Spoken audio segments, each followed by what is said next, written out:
Bienvenue à tous et à toutes. Alors, pourquoi Cécile Duflot au forum du mouvement pour une alternative non violente? Parce que c'est la vie en rose. Eh bien, oui, c'est une forme de vie en rose, effectivement. Parce que le mouvement pour une alternative non violente et Oxfam sont partenaires à la fois sur le plan local depuis très très longtemps et sur le plan national. Ensuite, parce que dans un travail collectif qui souhaite articuler la question de la justice sociale avec la question du réchauffement climatique, il y a forcément des études qui sont incontournables, et comme par hasard elles sont faites par Oxfam, en particulier sur les questions des inégalités. Et puis Oxfam fait partie des 4 organisations qui ont porté plainte contre l'État avec cette fameuse affaire du siècle que, bien sûr, dans la salle, tout le monde a signé. C'est la pétition écologiste qui a eu le plus de succès.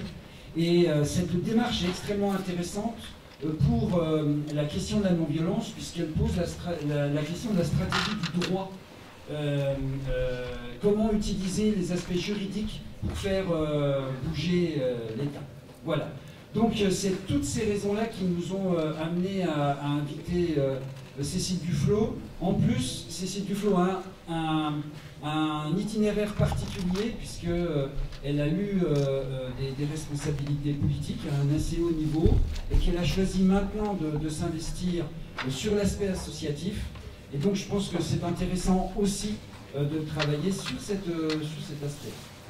Donc merci Cécile Duflot d'être venue. On a convenu, on a convenu d'organiser 45 minutes d'intervention de sa part, et ensuite 45 minutes de jeu de questions-réponses, connaissant la capacité du public du mouvement pour une alternative non violente à poser des questions pertinentes. Je ne doute pas de la richesse de cet échange. Bonne soirée.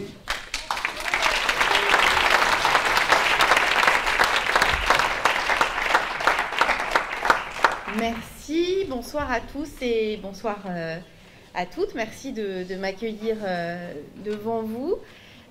On m'a demandé de vous parler ce soir, comme l'a dit Denis, du lien entre la question des inégalités et la question du dérèglement climatique. J'en profite pour remercier Jean-Paul et le groupe Oxfam de Nancy pour avoir apporté ce magnifique thermomètre géant qui dit beaucoup de ce qui nous menace, parce que ce qui nous menace, c'est les 4,5, 5 degrés, c'est-à-dire un monde où d'ici 30-40 ans, on serait dans une situation qu'on a du mal à imaginer aujourd'hui. Est-ce que je peux vous demander d'enlever votre masque pour parler? Il y a parmi nous des gens qui entendent mal et qui ont besoin de vous voir parler. Si ça ne vous ennuie pas, si c'est possible. Alors, moi je le fais seulement parce que je suis vaccinée de longue date, et sinon je ne le ferai pas parce que je suis très attentive et très sensible à cette question de la manière dont on transmet le virus dans des assemblées où on n'est pas là pour ça, où on passe un bon moment et où ça peut devenir un souci. Puis je suis loin de vous en plus. Voilà.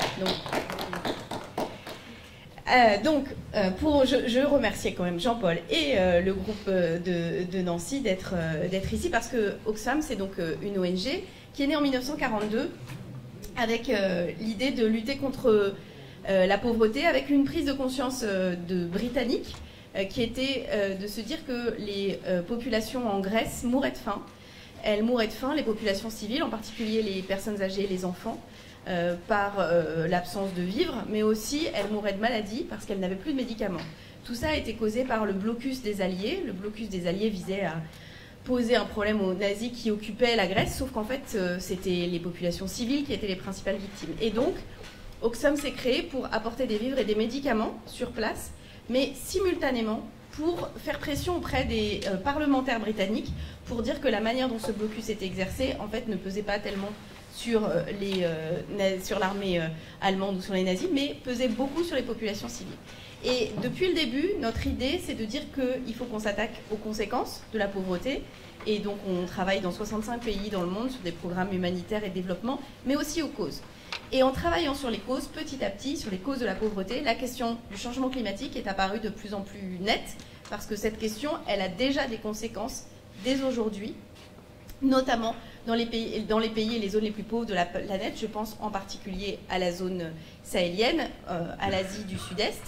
Et parallèlement, elle est causée, la réalité du changement climatique, ce sont les émissions de CO2, par les 10% les plus riches. C'est ça le chiffre que vous pouvez retenir. 52% des émissions de gaz à effet de serre sont le fait des 10% les plus riches de la planète. Et à l'inverse, les 50% les plus pauvres émettent moins de 10% des émissions de gaz à effet de serre.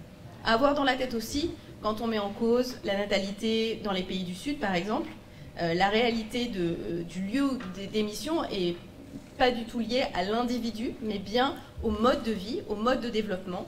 Et ce mode de développement, et on l'a vu encore plus dans la période actuelle, est un mode de développement qui provoque une aggravation assez forte, voire très forte, des inégalités au profit des plus riches, puisque pendant la pandémie, on a vu s'accentuer encore cette dimension. Les milliardaires ont récupéré, les 1000 milliardaires les plus riches ont récupéré l'intégralité de ce qu'ils avaient, de leur niveau de richesse d'avant la pandémie en 9 mois, alors qu'il va falloir plus de 10 ans aux personnes les plus pauvres pour se relever des impacts économiques de la pandémie. Mais ce phénomène d'aggravation des inégalités au profit des ultra-riches, parce qu'on a eu une tendance à la réduction de l'extrême pauvreté ces 20 dernières années, est encore accentué, a encore été accentué par la pandémie, mais se trouvait déjà sur un terreau favorable, puisqu'il y a 7 habitants dans le monde sur 10 qui vivent dans un pays où les inégalités se sont accrues depuis 30 ans. Donc voilà où on était. On partait déjà de ce point de départ avant un moment historique. Peut-être que ce sera aussi un moment de sursaut, qui est cette pandémie. Près de 4 millions de morts déjà.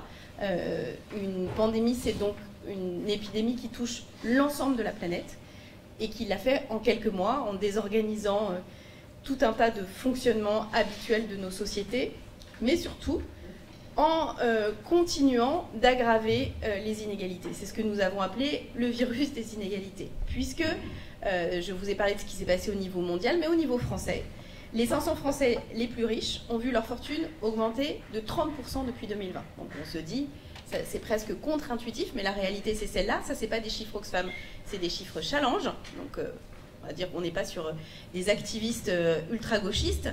Et au sein de ces 500 Français les plus riches, c'est la fortune des 10 Français les plus riches qui est désormais supérieure de presque 100 milliards à celle des 490 autres fortunes françaises. Donc, ce n'est pas les 1%, c'est les 0,1%.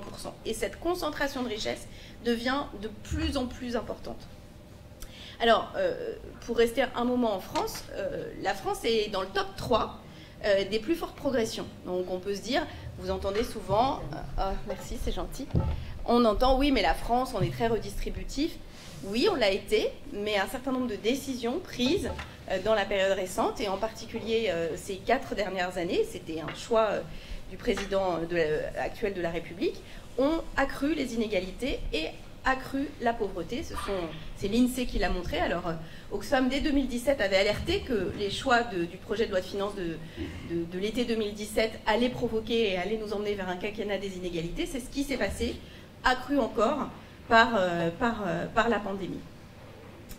Donc aujourd'hui, on sait qu'il y a environ un Français sur 8 c'est énorme quand on y réfléchit, qui a besoin de l'aide alimentaire pour se nourrir. Donc notre pays, si égalitaire, si redistributif, en fait, a été fortement impacté ces dernières années par une aggravation de son modèle. Les inégalités primaires, c'est-à-dire avant redistribution en France, sont à peu près équivalentes à celles qu'on connaît aux États-Unis. Secondaires, après redistribution, diminuent beaucoup du fait de la redistribution, mais diminuent moins qu'elles n'ont diminué. Et on vit un peu sur une espèce de... C'est un peu comme le petit canard qui marche au-dessus du vide et sans se rendre compte qu'il était au-dessus du vide, et puis quand il regarde, il tombe. On se dit, mais non, mais nous, on est le pays qui taxe le plus. En fait, tout ça, c'est énormément étiolé. Que ce soit par des choix fiscaux, notamment la suppression de l'ISF, ou, et de manière, là pour le coup, très marquante, la flat tax, c'est-à-dire la taxe qui plafonne le montant d'imposition possible des dividendes, qui profitent évidemment aux plus grandes fortunes professionnelles. Et donc on voit que si on plafonne chez eux, les choses se concentrent encore davantage. Et donc une grande partie de ces Français, les 10% les plus riches, je l'ai dit, ont vu leur fortune augmenter, si je parle en chiffres, de plus de 25 milliards d'euros. Mais simultanément, pendant la même période, les 20% des Français les plus pauvres ont vu leur épargne qui, elle, a diminué de 2 milliards d'euros. C'est facile de comprendre. Tous les gens qui étaient dans un contrat précaire, qui faisaient de l'intérim, qui travaillaient dans le secteur de la restauration, etc., et bien eux, ils ont dû piocher dans leurs économies s'ils en avaient, pour faire face à la période. Tous ceux qui étaient au chômage partiel, même si le chômage partiel a été une bonne décision, le chômage partiel, c'était une baisse de revenus très significative par rapport au salaire précédent. Et donc le vrai sujet, c'est qu'on a beaucoup entendu quoi qu'il en coûte, mais en fait, c'était surtout quoi qu'il en coûte au profit de certains, et moins de 1% du plan de relance tel qu'il est décidé est consacré aux plus pauvres. Donc on a une crise qui a frappé un monde déjà inégal et qui a accentué la tendance. C'est vraiment ce qu'il faut comprendre. Et je faisais tout à l'heure le lien avec la question du changement climatique. En fait, la leçon qu'on peut essayer d'en tirer, c'est se dire que ce système capitaliste, financier, très court-termiste, il est incapable de réguler deux choses: la prédation des ressources naturelles, des sources d'énergie et des matières non renouvelables, et la lutte contre les inégalités. Il n'est absolument pas capable, seul, de faire autre chose que d'accumuler de la rente au profit de quelques-uns. Il y a une anecdote qui est assez marquante, si vous avez regardé dans l'actualité. C'est un milliardaire qui a volé dans l'espace. Il y a 50 ans, 40 ans, c'était des nations qui pouvaient avoir des projets spatiaux, et encore de grandes nations, voire l'Europe.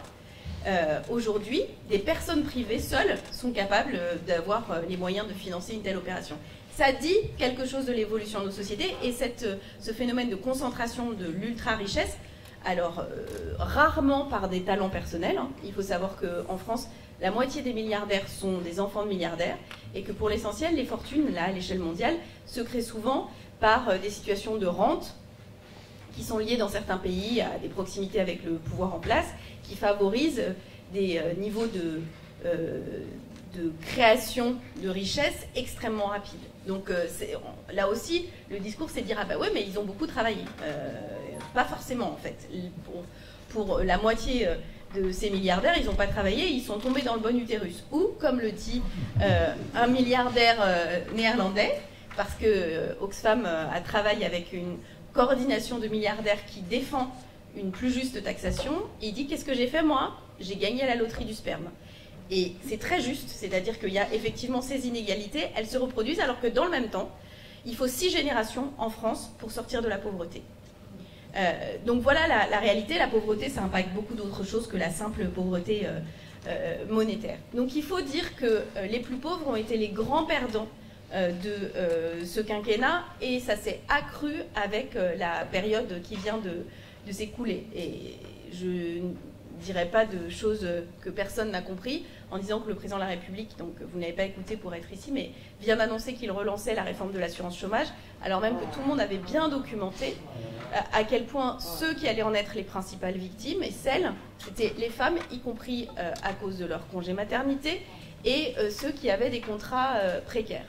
Donc vraiment, il faut être conscient que le mythe de l'histoire de la France distributive, égalitaire, est un mythe qui est écorné et qui s'écorne dans les faits de plus en plus.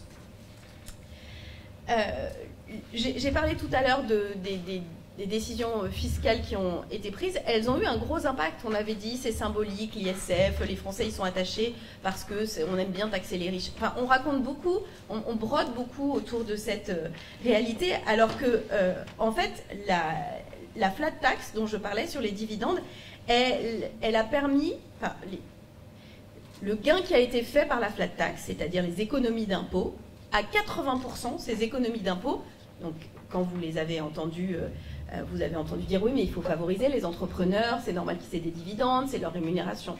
Mais 80% de cette baisse d'impôts, elle a été captée par les 10% les plus riches.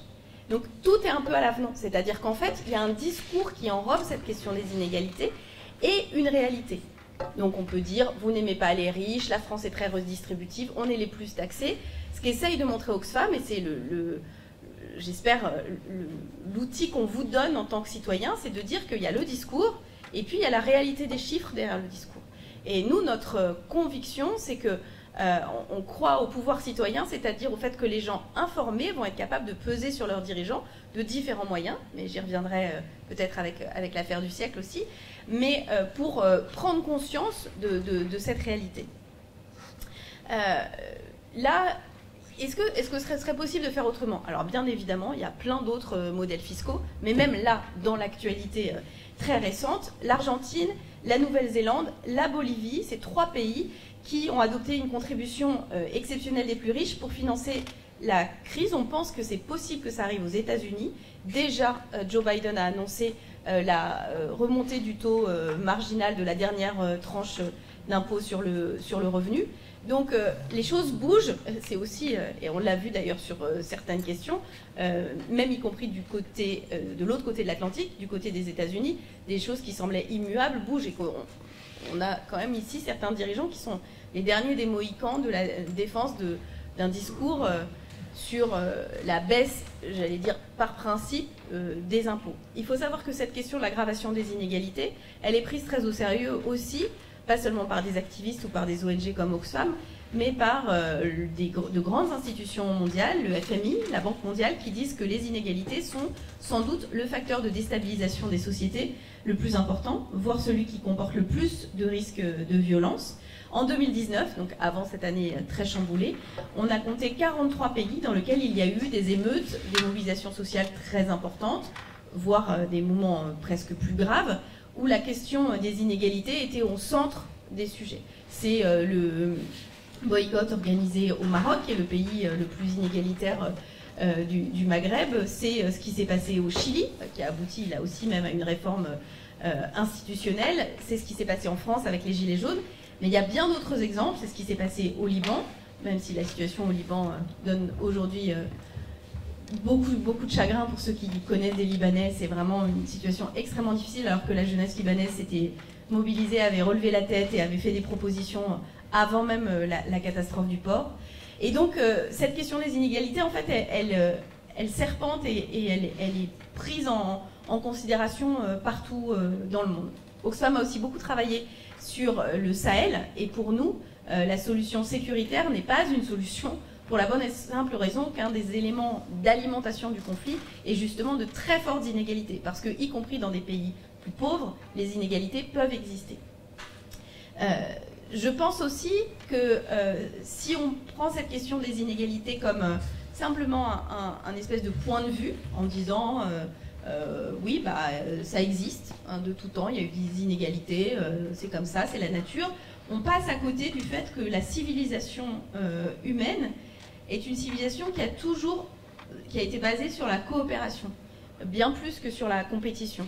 C'est comme ça qu'avec peu d'avantages biologiques, aucun d'entre vous, je ne veux offenser personne, ne dispose ni de griffes, ni de capacité à creuser des terriers, à escalader les arbres, à nager très vite, à courir très vite. Aucun d'entre vous n'a un pelage suffisant pour vivre dehors sans une maison. Enfin, bref, on n'avait pas beaucoup d'avantages biologiques.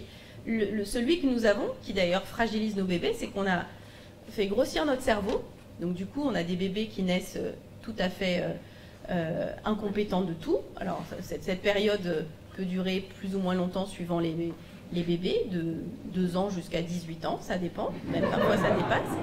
Mais du coup, on a été obligé de s'organiser de manière très coopérative. Et les travaux, je fais une incise simplement pour susciter votre curiosité sur ce sujet, les travaux récents des paléontologues sont passionnants. Ils sont passionnants d'abord sur les relations, sur les inégalités femmes-hommes, j'y reviendrai, c'est l'inégalité qui, elle, explose tout, parce que les rôles sociaux, soi-disant dévolus aux femmes et aux hommes, et notamment la chasse, au regard des nouvelles découvertes des paléontologues sont très remises en cause, et des archéologues, mais plus que ça, on se rend compte que même à l'époque des hommes et des femmes préhistoriques, en fait, on trouve des tombes de personnes âgées avec des fractures consolidées.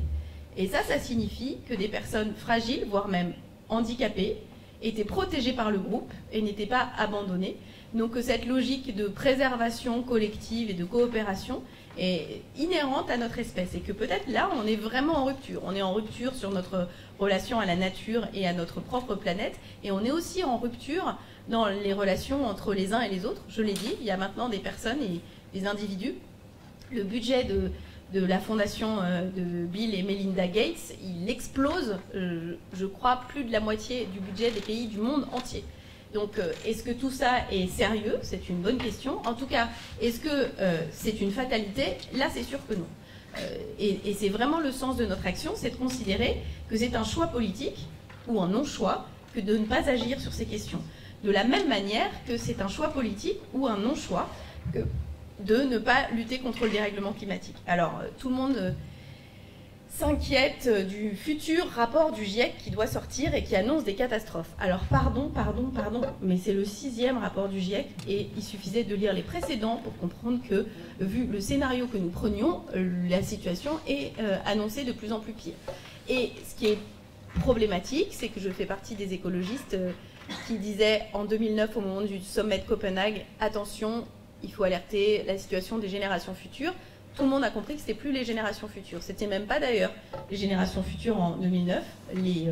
Les scénarios qui sont aujourd'hui travaillés par les météorologues sur la base des travaux des climatologues, c'est ce que nous avons vécu, c'est ce que vit New York, c'est-à-dire par exemple des pluies tropicales. Alors des pluies tropicales chez nous, ça ne marche pas. Pourquoi ça ne marche pas?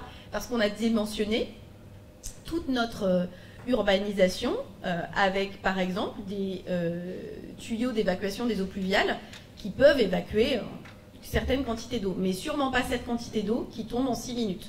Et du coup, vous noyez des quartiers entiers. Mais noyer des quartiers entiers, ça veut dire que, comme à Bordeaux, comme dans d'autres villes, vous avez des fondations qui n'étaient pas du tout prévues pour se retrouver dans un terrain meuble. Et je pourrais continuer. C'est-à-dire que, en fait, les conséquences du dérèglement climatique, c'est des conséquences en chaîne dont certaines, on a encore du mal à bien les concevoir. Et je pense pourtant que c'est ce que nous allons devoir faire parce que de toute façon, il faudra qu'il y ait un scénario d'adaptation. Mais aujourd'hui, l'urgence est de dire quand même que l'avenir d'un monde sous 2 degrés est encore techniquement jouable. Techniquement jouable, ça veut dire que c'est possible. Il y a des choses qui ne sont pas possibles. Je le dis à dessein devant une assemblée de militants du MAN. S'il y avait 10 bombes atomiques qui avaient explosé à la surface de la planète, il n'y a pas de solution. Il n'y a aucun scientifique qui sait supprimer la radioactivité. Et pour l'instant, on sait qu'on ne sait pas si on saura un jour, en gros. Donc là, il n'y aurait pas de solution. En revanche, pour laisser les fossiles dans le sol, diminuer drastiquement nos émissions de gaz à effet de serre et restaurer la biodiversité, ça, si on voulait, on saurait le faire. Et c'est quand même un peu rageant de se dire qu'on passe à côté de ça. Quand c'est trop tard, c'est trop tard. Alors, c'est un peu trop tard. Je dis maintenant, limitons sous les 2 degrés. Mais on sait très bien que ce sera peut-être 2,5, 3, mais chaque dixième de degré, peut-être même chaque centième de degré gagné sur ce scénario, nous évite nombre de catastrophes. Et donc, c'est pour ça que nous considérons que la responsabilité des dirigeants est engagée. Je ne vais pas devant vous, je suis sûre que vous le savez, vous dire qu'est-ce qu'il faudrait faire. On le sait et on le sait depuis longtemps ce qu'il faudrait faire. Et pourquoi la responsabilité des dirigeants est importante? Parce que Carbone 4 a publié une étude passionnante qui montre que si nous voulions tenir les objectifs de l'accord de Paris, c'est-à-dire rester sous les 2 degrés, 25% des efforts pourraient être faits par nous, c'est-à-dire qu'en étant exemplaires dans notre alimentation, notre non-gaspillage alimentaire, nos moyens de transport, on arriverait à atteindre 25% de l'objectif. Mais les 3/4 de l'objectif dépendent de politiques publiques. Parce que, c'est ce que je disais en souriant à la journaliste qui était là à la gare de Lunéville, si j'avais voulu venir à Roville-aux-Chênes, à cette heure-là, il n'y avait pas de bus. Donc je pouvais essayer de me dire, je prends les transports en commun. En fait, ça n'existait pas. Que l'immense majorité d'entre vous, même quand vous êtes seul, même quand vous vous déplacez en ville parce que vous n'avez pas le choix, etc., vous transportez 1,5 tonne, 1 tonne d'acier prévu pour rouler à 150, 160 km/h avec 5 personnes et tous les bagages. Est-ce que vous avez besoin de ça? Non. Est-ce qu'on pourrait décider qu'aucun moteur ne peut tracter une voiture à plus de 130 km/h? Oui, j'ai même pas dit brider, j'ai dit faire des moteurs qui soient moins dimensionnés et qui donc, pour une grande part d'entre eux, consommeraient moins d'énergie quand ils rouleraient moins. Il y a plein de choses entre limiter vraiment beaucoup les déplacements et faire tout ce qui est du gaspillage. Parce que c'est ça la chose la pire, c'est qu'une grande partie des émissions de gaz à effet de serre, je pense au gaspillage alimentaire, je pense aux bâtiments mal isolés, sont des émissions qui n'apportent rien à personne. Aucune satisfaction, aucun confort. Et donc ce chemin-là, il manque de volonté. Alors pourquoi il n'y a pas cette volonté ? Là, pour le coup, franchement, je pense que si j'avais la réponse, je ne serais pas devant vous, parce que j'aurais essayé de la mettre en œuvre. Je pense qu'il y a un mélange de déni, un mélange de lâcheté, un mélange d'inconscience. Voilà. Et donc, face à ça, une organisation comme Oxfam, qui est une organisation très polie, qui a participé à tous les sommets sur le climat, qui est en dialogue avec tous les responsables politiques, quelle que soit leur couleur politique, sauf l'extrême droite, s'est dit, comme d'autres, en fait, c'est plus possible. Et donc, nous avons décidé, en décembre 2018, de lancer une action contre l'État pour mettre en cause son inaction climatique. Alors, pour le coup, dans un cadre légal très borné, le droit administratif, et donc en s'appuyant sur des dispositions déjà votées et qui ne sont pas mises en œuvre, notamment les engagements pris par l'État lors de l'accord de Paris, traduits dans la législation française, en particulier dans la loi de transition énergétique et dans d'autres dispositions. C'est une longue histoire, parce que, pour ceux qui connaissent les juridictions administratives, ça prend du temps. Mais ce qui nous a à la fois surpris, encouragé, et qui a déjà été déterminant dans la première décision du tribunal administratif, c'est que 2 380 000 personnes, je crois au moment où je parle, ont signé pour soutenir cette démarche. Et je peux vous dire, alors si on doit parler des modes d'action, Denis, ça impressionne le tribunal quand même. C'est-à-dire que ça fait un choc pour tout le monde. Pour nous aussi, on ne s'attendait pas du tout à ça, on n'avait pas fixé d'objectif, mais ça dit quelque chose aussi de la prise de conscience. C'est environ un adulte sur 20 de ce pays qui a signé l'affaire du siècle. Ce n'est pas la pétition écologique la plus signée, c'est la pétition la plus signée aujourd'hui, pour l'instant, en France. Et donc, fort de cette énergie-là, nos 4 organisations, donc Oxfam, Greenpeace, Notre Affaire à tous et la Fondation Nicolas Hulot, nous sommes allés au tribunal administratif qui a rendu une première décision en février dernier, décision qui constate et qui condamne l'État pour carence fautive. Les mots ont un sens, une carence, c'est-à-dire une inaction, fautive qui constitue une faute. Nous attendons une nouvelle décision, je pense, enfin une nouvelle audience en septembre, où le tribunal devra décider quelles sont les injonctions qu'il donne à l'État.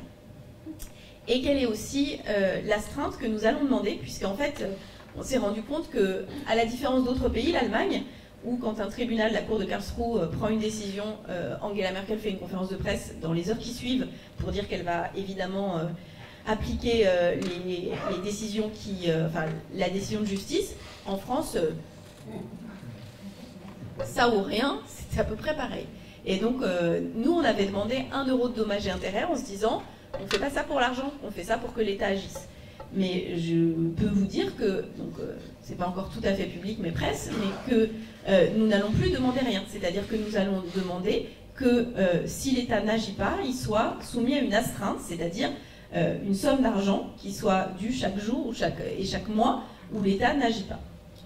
Et que là, pour le coup, on pourra faire la démonstration qu'avec cette somme d'argent, on peut mener les politiques publiques dont je parlais, en matière d'isolation thermique des bâtiments, en matière de conversion au bio à une agriculture beaucoup moins utilisatrice d'intrants que l'État, politique que l'État ne mène pas.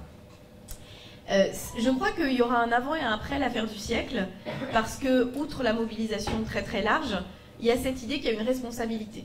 Alors pour l'instant, évidemment, ce n'est pas une responsabilité pénale ni individuelle des dirigeants, c'est une responsabilité de l'État devant le tribunal administratif, mais les choses peuvent changer. Les choses peuvent changer parce qu'en fait, on ne peut pas dire ni qu'on ne sait pas, ni qu'on ne sait pas ce qu'il faut faire.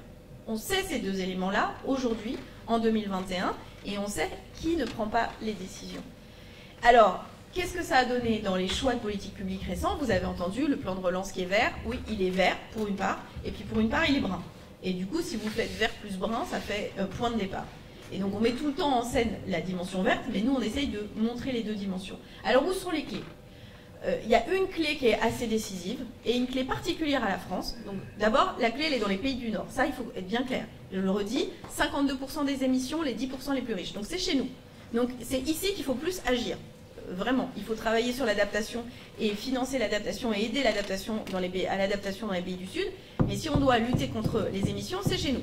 Et le discours sur c'est les Chinois, en fait, les émissions des Chinois, c'est des émissions de produits que nous, on consomme. Donc en fait, dire c'est des émissions chinoises, c'est vraiment, là pour le coup, je ne sais pas si c'est ironique ou juste minable, mais ça ne fonctionne pas et ça ne tient pas.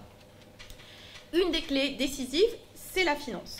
Alors pourquoi? Alors c'est le moment pas le plus fun de ce que je vais vous dire, mais je suis sûre que vous êtes capable, même à cette heure-là, même après avoir mangé de la quiche lorraine, de bien voir que les banques, et les banques françaises, sont un poids très important. Il y a parmi les 5 plus grandes banques mondiales, 2 banques françaises. Donc c'est pas rien à l'échelle de la planète. Et aujourd'hui, les banques ont un impact 8 fois supérieur à celle de l'ensemble de la France. Les banques françaises émettent 8 fois plus de gaz à effet de serre que la France. Donc et pourquoi? Parce qu'elles ont des choix d'investissement dans des entreprises ou de projets qui sont dans des projets très émetteurs de gaz à effet de serre. On a peine à croire, mais les banques françaises continuent d'investir dans le fossile. Alors elles ont pris des engagements avec des plans de sortie à échéance 10, 20, 30 ans. La réalité, c'est que les augmentations des banques françaises entre 2016 et 2018, dans la part des fossiles a augmenté dans leur choix d'investissement. Et donc ça, c'est quand même absolument scandaleux, inacceptable, tout ce qu'on veut. Le ministre de l'économie et des finances, Bruno Le Maire, avait demandé que les banques présentent ce plan de sortie de façon volontariste. Ça n'est pas le cas. Et nous pensons qu'il faut maintenant passer à un modèle de contrainte où un certain nombre d'investissements sont interdits. C'est le cas avec le charbon, désormais, et donc il faut aller plus loin, il faut que l'ensemble des fossiles soient concernés, et l'ensemble des entreprises exposées aux fossiles, c'est-à-dire des entreprises qui ont un panel d'actifs dans lequel la part des fossiles est importante. C'est-à-dire pas que Total, on va dire, mais un certain nombre d'autres entreprises. Donc, si ce sujet-là vous intéresse, on a publié plusieurs rapports, mais un très récent sur cette question-là, où vous aurez l'intégralité. Alors, il y a toujours 2 versions. Il y a la version complète avec tous les notes de bas de page qui font référence à tout un tas de rapports. La méthodologie qu'on utilise est une méthodologie de la Banque publique néerlandaise. Donc, nous n'utilisons pas de méthodologie inventée par Oxfam France. On se base sur ce qui est fait par des pairs de banques déjà reconnues. Il y a aussi un rapport en version plus allégée pour ceux qui ont envie de lire une version plus courte avec l'essentiel de ces données.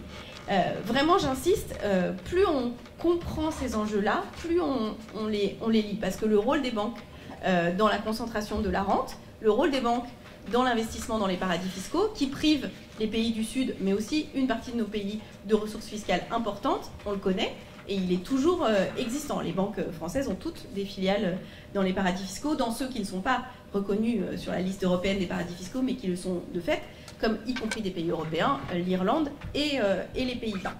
Donc, je ne pourrais pas terminer sans raconter l'inégalité qui surplombe tous ces sujets, y compris le dérèglement climatique. C'est cette inégalité millénaire qui un jour finira peut-être, et qui n'existait pourtant pas, sans doute, à une époque lointaine, entre les hommes et les femmes. Je l'ai dit, la crise a aggravé les inégalités, a été plus violente à l'égard des plus fragiles, mais parmi ces plus fragiles, elle a été encore plus violente à l'égard des femmes. Et cette analyse des inégalités femmes-hommes, elle est intéressante, Oxfam travaille de longue date là-dessus, mais on a pu montrer qu'elle était aussi valable parmi les victimes de catastrophes naturelles. Alors quand on vous dit il y a un tsunami, ben vous dites un tsunami, ça touche autant les hommes que les femmes, et bien bizarrement non. Bizarrement non, pourquoi? Parce que les femmes, elles ont moins accès à l'information, parce que les femmes, par exemple, elles apprennent moins à nager, parce que les femmes, elles ont en charge les enfants, les personnes âgées, que donc elles ne peuvent pas fuir, et que donc il y a plus de femmes qui meurent dans les catastrophes naturelles. C'était le cas aussi en Louisiane, dans un pays dit développé. Donc cette inégalité femmes-hommes, c'est une clé de lecture très importante, et là aussi c'est pas une fatalité. En revanche, ce qu'on sait déjà, et ça ce sont des chiffres de la Fondation des femmes, c'est que nous avons reculé d'une génération dans le combat pour l'égalité salariale pendant ces 1 an de Covid. Alors même que les femmes composent 97% des infirmières, 98% des aides à la personne et je crois 95% des aides-soignants. Donc cette question-là est aussi une question qui devrait nous demander beaucoup de débats, mais comme j'avais des consignes très fermes de 3/4 d'heure et qu'il est 41 minutes, je me dis que je vais passer aux questions, ce qui sera en plus intéressant et pour vous et pour moi.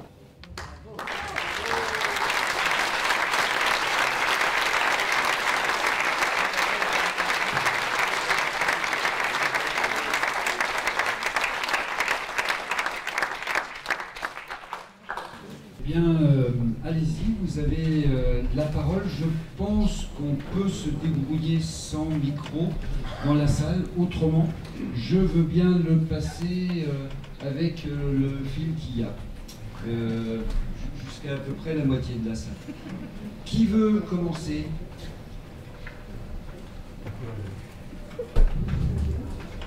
François, je vais t'amener... Je pense avoir une voix forte. Je crois que ça va aller. Amazon détruit emploi et climat. Est-ce que vous pouvez commenter et nous indiquer quelques pistes pour tenter de combattre ce fléau? Alors, il n'y a pas qu'Amazon. Mais Amazon. Oui, mais moi je dis qu'il n'y a pas qu'Amazon parce que en fait, et je fais toujours très attention, si on dit la cible c'est Amazon ou la cible c'est Total, en fait on cible un vrai problème, il n'y a pas de... mais on peut passer à côté de plein d'autres choses. Donc Amazon, comme d'ailleurs les GAFAM de façon plus générale, ont développé un modèle extrêmement prédateur et qui profite aussi des failles de la législation fiscale dans tous les pays où ils opèrent. Donc là, par exemple, il y a un premier... Et ce qui est intéressant, là, ça montre à quel point la politique est utile. Qu'est-ce qui s'est passé ? Il s'est passé que certains pays, la France un petit peu, très marginalement, s'est mis à envisager une taxe qui est encore très modeste. Et on voyait bien que les choses commençaient à évoluer au niveau européen. Résultat, nous avons une décision, alors qui a été confirmée par le G20 avant-hier, enfin il y a 3 jours, d'une taxation minimum dans tous les pays du monde. Alors Oxfam défend avec d'autres ça de longue date. La différence, c'est que nous défendons. Il y a 2 choses qui posent problème dans la décision du G20. C'est le taux de 15%, qui est un taux très bas et qui risque de conduire les pays à s'aligner sur ce taux. Donc j'explique, c'est une taxation que les entreprises devront payer pays par pays. Elles seront obligées de payer ce minimum de taxes, c'est-à-dire qu'elles ne pourront plus domicilier toutes leurs activités dans des paradis fiscaux, y compris dans certains paradis fiscaux, à 0% d'impôt sur les sociétés. Mais elle a aussi des trappes d'évitement à l'intérieur il y a aussi des trappes d'évitement à l'intérieur du dispositif, ce qui n'en fait pas un gruyère, parce que le gruyère n'a pas de trou, mais un emmental. J'ai été reprise sur le gruyère. J'ai enregistré. Et donc, là, ce qui est très clair, c'est qu'il faut de la volonté politique. Amazon n'existe pas sans les routes des pays où elle travaille, sans les services postaux, sans la capacité de pouvoir implanter des entrepôts et donc d'avoir des autorisations d'urbanisme. Donc il faut que la puissance publique décide d'exercer son propre pouvoir. Et donc je fais le lien, c'est pour ça que je ne disais pas qu'Amazon, avec en revanche, quelle est l'autre puissance dont dispose Amazon ? La puissance du lobbying. Qu'est-ce que c'est le lobbying ? C'est essayer de faire pression sur des dirigeants politiques pour qu'ils prennent des décisions dans le sens de vos intérêts. Plus exactement dans le cadre d'Amazon, qu'ils ne prennent pas des décisions à l'encontre de vos intérêts financiers. Mais en fait, les lobbyistes, ils ne décident pas, ils ne votent pas les lois, ils ne sont pas parlementaires. La question qui est posée, c'est celle du courage des politiques face à ce travail de lobbying. Alors ça vaut pour Uber. On pourrait très bien, et c'est le cas dans certains pays, se dire que ces activités qui sont du salariat de fait déguisé, en fait, on explique que c'est plus possible qu'elles s'organisent sous cette forme. Enfin, je veux dire, la capacité d'action de la puissance publique est assez élevée. L'argument qu'on entend souvent, c'est « oui, mais si nous on fait ça, ils vont aller ailleurs ». Ben non, parce qu'en fait, Amazon, il a besoin de clients. Et les clients, ils sont dans des pays qui ont la capacité politique, juridique, décisionnaire de pouvoir agir. Et donc nous, notre invitation, c'est à ce que les responsables politiques prennent toutes leurs responsabilités face à ces entreprises et ne soient pas tétanisés par leur poids ou par leur argent. J'ai lu un article il n'y a pas très longtemps qui faisait la recension où beaucoup d'anciens de cabinets ministériels ou de hauts fonctionnaires sont recasés chez Google, chez Amazon, pour cette raison. Pour cette raison. Et donc c'est très intéressant de voir qu'en fait, si on refuse même s'ils le font de manière habile parce qu'ils connaissent les rouages de décision de la puissance publique, si on refuse que ce soit leurs intérêts qui soient pris en compte et qu'on ait la volonté d'être plus ouvert à l'intérêt général, les choses peuvent changer. Donc moi, mon problème, c'est pas Amazon directement. Mon problème, c'est ceux qui refusent de réguler des entreprises comme Amazon alors qu'ils en ont la capacité.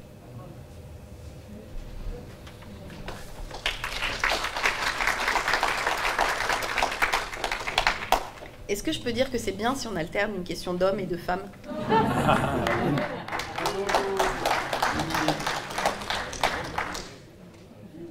Et je vais poser encore un plus gros pavé dans la mare, parce que regardez, ceux qui sont devenus milliardaires grâce à la pandémie, c'est tous ceux qui ont investi dans les vaccins.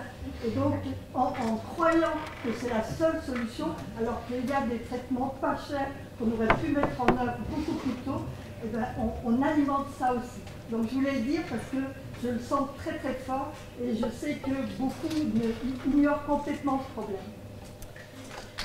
Alors, je peux être d'accord avec vous sur un petit bout et pas sur la conclusion. Effectivement, il y a des milliardaires du vaccin. Il y a des milliardaires du vaccin pour une raison simple. Ils ont vendu des vaccins qui marchent. Et des vaccins qui marchent contre une maladie mortelle. Et je considère que ça, c'est une très bonne nouvelle. C'est une très bonne nouvelle de pouvoir éviter qu'il y ait encore plus que 4 millions de morts. C'est ça auquel l'humanité fait face. Ensuite, la question, c'est est-ce que, face à une pandémie, la réponse, c'est de privatiser les bénéfices? Et là, je dis non. D'ailleurs, les entreprises ont énormément gagné d'argent, leurs propriétaires sont devenus milliardaires, donc il est temps de lever les brevets sur les vaccins et de laisser toutes les entreprises qui peuvent en produire le faire. C'est d'ailleurs la demande qui a été faite conjointement par l'Inde et par l'Afrique du Sud devant l'OMC de mettre en œuvre ce qu'on appelle le waiver, c'est-à-dire la levée, la suspension temporaire des brevets sur ces vaccins pour que toutes les entreprises, et l'Inde est une grosse industrie pharmaceutique, puissent produire ces vaccins et vacciner le plus largement possible. Parce qu'on sait que face à un virus, on parle d'un virus, le seul traitement qui existe, ce n'est pas un traitement, c'est le vaccin. Et donc le seul moyen d'éviter la fabrication de nouveaux variants, c'est de pouvoir généraliser la vaccination. En revanche, ce qu'il faut dire, c'est qu'aujourd'hui, et c'est une de mes réflexions, on voit bien les résistances, je parlais tout à l'heure des résistances d'Amazon, là pour le coup les lobbyistes des entreprises pharmaceutiques sont très puissants, et très puissants pour essayer de bloquer justement la diffusion très large de ce vaccin. Pourquoi ? Une de mes analyses, c'est qu'en fait, on ne peut pas gagner d'argent en vaccinant les populations africaines. En revanche, s'il faut une 3e dose ou un nouveau vaccin efficace contre un nouveau variant dans les pays du Nord, là oui, on trouvera une clientèle solvable. Et c'est pour ça qu'il faut faire montre d'une grande détermination. Il y a 100 pays maintenant qui, à l'OMC, la réunion aura lieu à la fin du mois de juillet, vont demander la levée des brevets. Et je pense qu'il faudrait considérer, et faire évoluer d'ailleurs l'OMC, et même réfléchir à une nouvelle institution, parce qu'on sait que probablement ce ne sera pas la seule pandémie à laquelle nous devrons faire face, qui est capable de considérer que, dans certains cas, la santé et certaines réponses, et en particulier ce vaccin, est un bien public mondial. Point. Par ailleurs, je veux le dire, parce qu'il y a effectivement des entreprises pharmaceutiques dont l'objectif est de faire le maximum de profit, mais il y a aussi des scientifiques qui travaillent pour la cause, et parce qu'ils considèrent que la science peut nous apporter des solutions. Celui qui a inventé le vaccin contre la polio, il a refusé de breveter ce vaccin. Il a dit c'est comme le soleil, il faut en priver personne. Mais plus près de nous, il y a d'autres inventeurs qui ont refusé de breveter des inventions. Volvo, c'est Volvo qui a développé chez eux la ceinture 3 points. Et la ceinture 3 points, qui là aussi a sauvé des milliers de vies, des millions de vies peut-être, en fait, ils ont refusé de déposer le brevet en disant qu'ils pensaient que, comme c'était pour sauver des vies, il ne fallait pas que ça pouvait être un argument commercial, mais ce serait moralement inacceptable. Et donc je pense qu'il faut revenir à cette question de bien public dans un certain nombre de domaines, et la santé, en particulier dans le cadre d'une pandémie, est absolument à considérer de cette manière. Et donc je pense que la vraie bonne solution, c'est la levée des brevets et l'obligation de signer des licences avec les entreprises qui sont prêtes à fabriquer.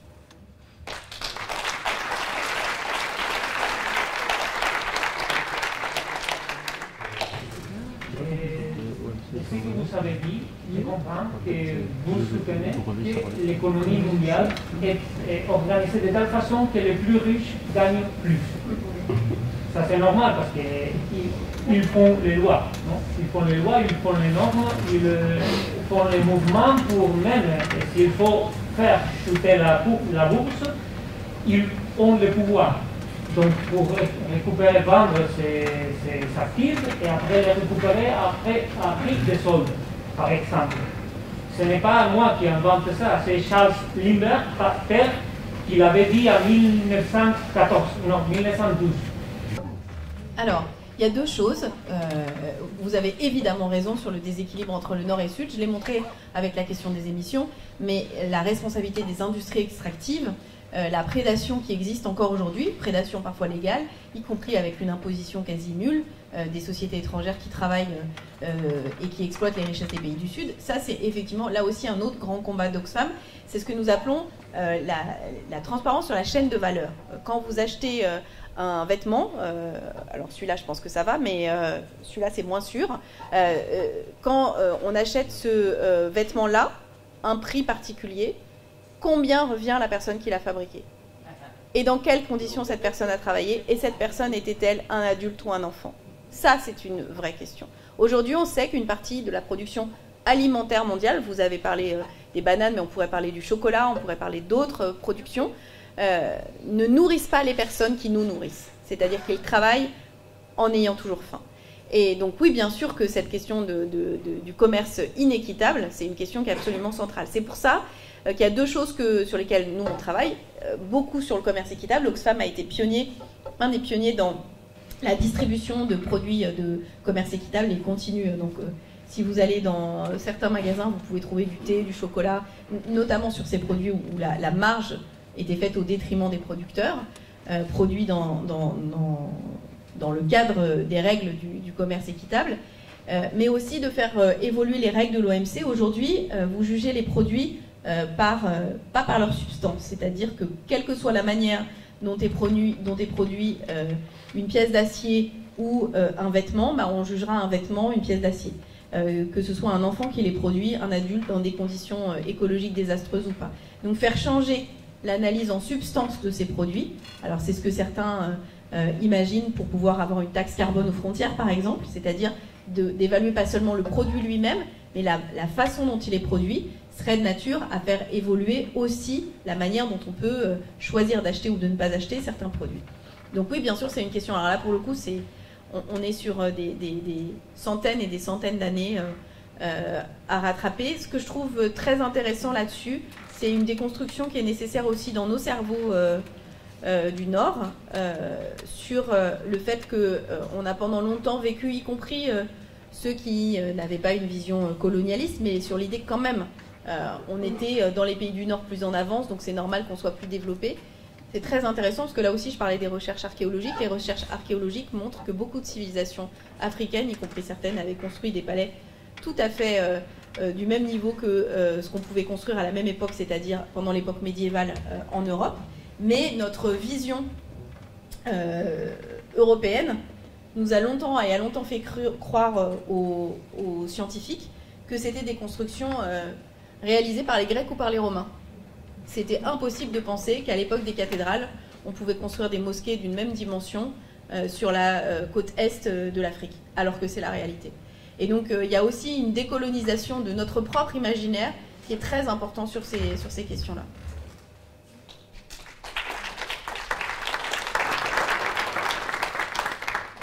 Alors, si on reprend l'alternance un homme, une femme, c'est à une femme de parler. Allez. Ah, alors ça, voilà. Je peux dire un truc ? Oui. Tu as dit, si on prend l'alternance un homme, une femme, c'est à une femme de parler. Et monsieur, pardon ? J'ai dit, mais s'il n'y a pas, il n'y a pas. Voilà, mais s'il n'y a pas, il n'y a pas. Bah si, en fait, parce qu'il y a plein de femmes, peut-être même plus que d'hommes dans cette salle. Donc, pourquoi ces femmes ne prennent pas la parole ? Pourquoi elles ne prennent pas la parole ? Parce que les femmes, depuis des générations, sont éduquées à ne pas poser une question si elles n'ont pas le sentiment que ça va apporter quelque chose de très nouveau, etc. Je le dis, Je parlais de décoloniser les imaginaires. Si on veut être vraiment féministe, et c'est un sujet pas seulement qui me tient à cœur personnellement, mais sur lequel Oxfam on a beaucoup réfléchi, il faut se poser la question de savoir pourquoi il y a plus de femmes dans cette salle et qu'elles posent moins de questions. C'est un vrai sujet.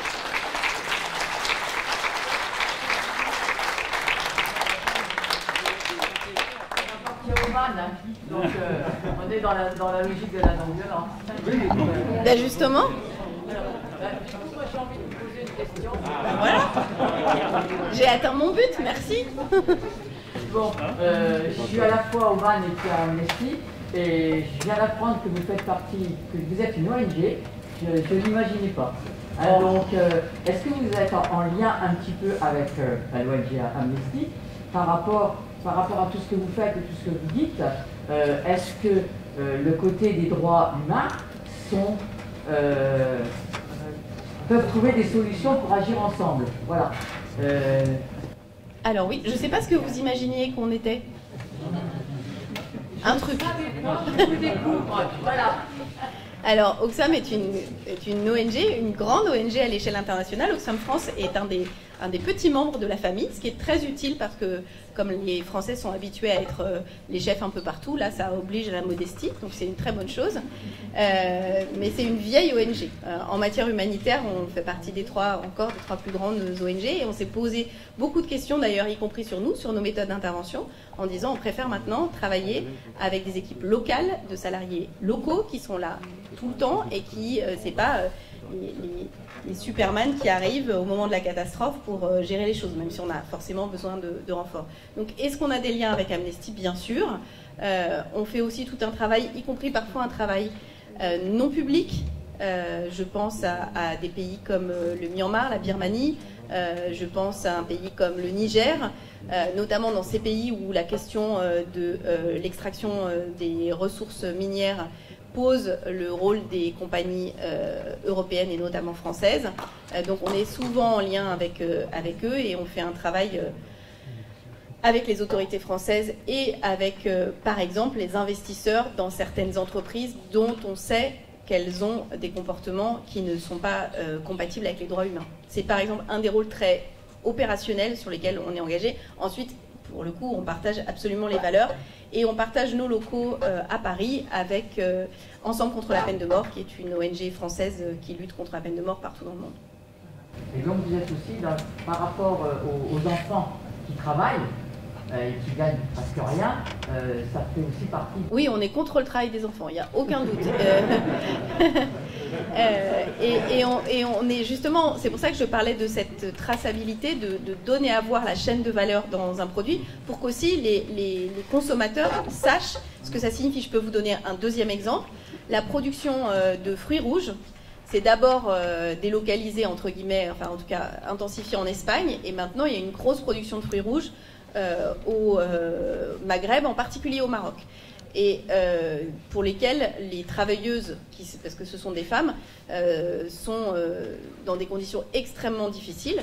Donc on a fait le lien entre les lieux de production et les entreprises, dont des entreprises françaises, dont des grossistes français, dont on savait qu'ils achetaient à cet endroit-là et dans ces exploitations-là, pour leur dire qu'on le savait et qu'il fallait qu'ils jouent leur rôle pour qu'ils n'acceptent plus que les personnes qui travaillent pour nous nourrir le fassent dans ces circonstances. Donc on essaye de faire ce lien dont je parlais entre la cause et les conséquences. Donc nos collègues marocains travaillent beaucoup avec ces femmes, mais nous, on a compris où allaient les fraises, les myrtilles et les framboises, et on travaille avec ceux qui achètent les fraises, les myrtilles et les framboises.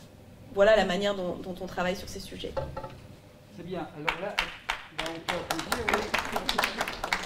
Il y a 3 demandes de prise de parole, maintenant une 4e. Donc d'abord Maxime, vas-y. Alors moi en fait j'avais juste 2 questions. Ouais, j'avais 2 questions. La première c'est un peu des questions à la Tinkerbell, si vous connaissez. C'est quelle est votre citation préférée? Et la deuxième c'est si vous avez un message à faire passer aux nouvelles générations. Quelle serait-elle? Ma citation préférée, j'en ai plein. J'en ai plein. Je vais te faire la plus simple. C'est Balou dans le livre de la jungle. Enfin, c'est toute la chanson d'ailleurs. Il en faut peu pour être. Voilà, tout le monde va chanter. Merci beaucoup. Ensuite, il y en a une autre que j'aime bien qui est en fait la devise du royaume de Curlande qui dit « Sans essayer, n'aucun succès ». Qui est en fait une citation pour s'encourager les moments où on se dit, et quand on est écologiste depuis 25 ans, de temps en temps on se dit qu'il y aurait quand même quelques raisons de déprimer, de ne pas déprimer. Et puis, pardon. Le message pour la jeunesse, ouais. Eh ben, moi je dis toujours oui quand je suis invitée par des étudiants ou par des jeunes en général. Et franchement, ça m'encourage. Dans mes raisons d'espérer, il y a ça. Parce que je me souviens très bien ce premier moment, je crois que c'est il y a 3 ans, où je suis allée faire une conférence de rentrée dans une école de relations internationales et je commence à expliquer le lien entre dérèglement climatique, mais je fais un espèce de préalable sur le fait qu'on est vraiment sûr des conséquences du dérèglement climatique, de ses causes, etc. etc., etc. Et quand j'ai fini de parler, il y a une des élèves qui lève la main et qui dit « On ne comprend pas très bien parce qu'on a comme eu l'impression que vous essayiez de nous convaincre que c'était grave, mais on est tous bien au courant, madame. » Donc ça, c'est la première chose. La deuxième chose, c'est que 61% des élèves de Polytechnique ont voté contre l'installation du centre de recherche de Total, ce qui est très courageux. Je rappelle qu'ils ont le statut militaire et que beaucoup d'entre eux, maintenant, sont extrêmement engagés, que le manifeste du réveil écologique est une des lectures qui m'a le plus apaisée. Parce que je me disais, encore des étudiants qui vont écrire, le climat c'est important, etc. Mais il y a cette phrase qui m'a marquée à la lecture, qui m'a dit, à quoi ça servirait pour nous d'aller travailler en vélo si c'est pour aller travailler dans une entreprise qui contribue à dérégler le climat. Et je me suis dit, enfin, alléluia. Pourquoi ? Parce que vraiment il y avait cette idée, et d'ailleurs qui a été aussi inculquée d'une certaine manière en disant, mais vous, est-ce que ce que vous faites avec un jeu dont j'ai été l'objet, dès que tu piégeais un écolo à pas être parfait, tu disais vous avez vu l'écolo, elle a mangé du Nutella. Ok. Donc ça décrédibilisait la réalité du dérèglement climatique. Ou super, hein, ouais, le réchauffement climatique, on est le 11 juillet, il pleut. Voilà. Donc c'était ce genre de choses. Et alors que même si, je l'ai dit, hein, on était tous exemplaires, ce serait 25% des objectifs que nous atteindrions. Aux jeunes générations, ce que je veux leur dire, c'est qu'ils ont intérêt de garder l'esprit vachement ouvert parce qu'ils vont devoir gérer des problèmes que l'humanité n'a jamais eu à gérer. Jamais. Et que ça ne sert à rien qu'ils apprennent des choses à décliner dans leurs écoles parce qu'en fait, ils vont devoir apprendre surtout à être inventifs et intelligents. Je suis confiante dans la capacité d'adaptation de l'être humain. En fait, je pense que c'est notre caractéristique la plus grande. Et je le dis, peut-être qu'un des éléments d'optimisme, c'est bizarrement cette pandémie. Parce que retournons-nous, là je parle face à une assemblée masquée. Vous tous les mêmes, je vous dis que ça existe il y a 1 an et demi, personne n'y croit. Est-ce que quelqu'un aurait cru qu'on allait pouvoir clouer tous les avions au sol? Passer 10 millions de personnes en télétravail en 48 heures en France? Et donc, du coup, ce que ça signifie, c'est qu'on est capable de faire des embardées très importantes. En fait, on est capable de le faire. Et c'est pour ça que j'en reviens à ce que je disais tout à l'heure sur la volonté politique. En fait, et je pense que sur la question du climat, en 2021, c'est pas comme il y a 10 ans, les gens sont plus convaincus, mais ils ont envie qu'on les empêche. Alors ça, c'est mon deuxième mystère sur l'espèce humaine.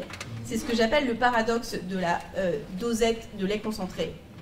Je discutais, je ne dirai pas son nom, mais avec un de mes collègues d'Oxfam, et on discutait justement, c'était un peu avant l'affaire du siècle, et il avait son café, et il craque une petite dosette en plastique de lait concentré, il le verse dans son mug.